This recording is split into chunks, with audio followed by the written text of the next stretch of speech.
ជំរាបសួរពុក អើកូន ពុកខ្ញុំចង់ខ្ញុំចង់ពុក កូនឯងចង់បានអីកូន ខ្ញុំចង់បានប្រពន្ធពុក មកប្រពន្ធ បាទ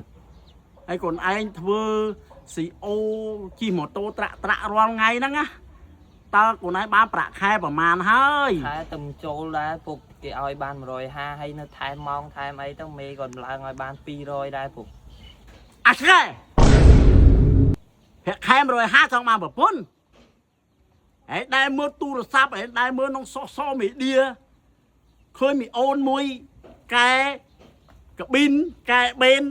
កែឡាតែទៅហត់ហ៎មីអូនហ្នឹងគេថាប្រុសប្រាក់ខែ500ក៏មិនអាចយកប្រពន្ធបានដែរ